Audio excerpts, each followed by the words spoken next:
In terms of Turkey on the international wine scene, what do you think it's going to take for people to start talking about Turkey the way that they talk about? Gravy and mashed potatoes. Okay. Just thinking about Thanksgiving, sorry. Yeah. Would you like to address that, Daniel? No. I think you should. I think that it's slowly but surely happening.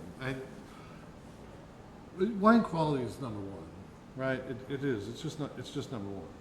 And if you bottle Plonk and you try to sell it wherever, it's just not going to work out well for you. And that whole Turkishness of good enough is good enough doesn't cut it when you go out into the international market. That being said, every country makes great wine, and every country makes terrible wine. It's everywhere, When I first got into winemaking, it was really easy to find some really terrible wines in California. It's really difficult to do that now, but there are some.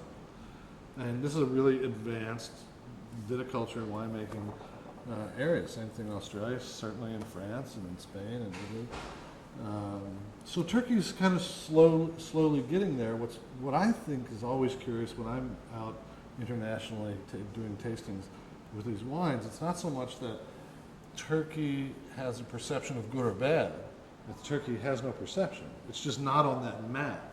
So getting it on that map, I think, is critical to the success of the industry in Turkey, given the governmental pressure. But having great quality at a reasonable price is the only way of doing that. And it just these things take time. I mean, how long did it take Chile to do it? How long did it take Australia to do it? You get there. Just be patient. It'll happen. Make good wine. Be proud of what you do. It'll happen. In terms of the improvements, I mean, what specific things have happened in the vineyard and in the winery to make better wines in Turkey?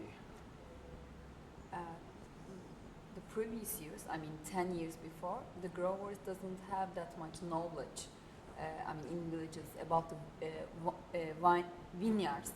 But after the wineries and they own their own vineyards and they did agreements with the growers and they changed the mentality of the growers.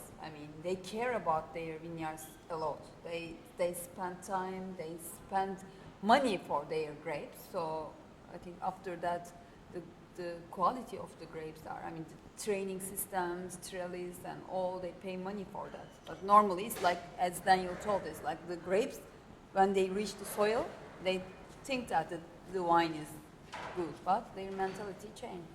Yeah, keep in mind that not in the not too distant past, the grapes are predominantly grown by subsistence farmers.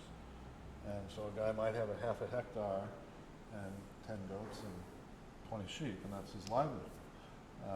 Where in modern times, or recent times, people have built wineries and have planted vineyards and have brought in viticulturists and have seen the success of those particular plantings and farming techniques. And so pressure was put on, from a financial standpoint, pressure was put on the subsistence farmers to increase the quality of their vineyards. And although culturally it isn't a common practice to come and ask for help, just that economic pressure, I think, and the quality pressure has allowed us to be in contact with more of the contract growers, and help them increase the quality of their vineyard. It's critical. It's a critical element in Turkey, as anyone would know. The wine generally is made in the vineyard, and so also to reflect on one of your earlier questions, one of the biggest changes in Turkey is the quality of viticulture from what it was even 10 years ago to where it is now.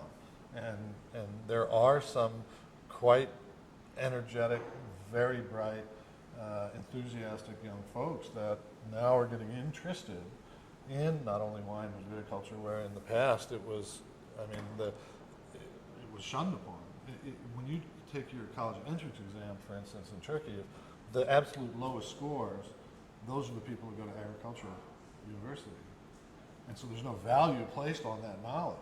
And so, there's a few lucky foreigners that have come and been able to discover some of this great stuff that's here in Turkey and start messing around with it, making wines that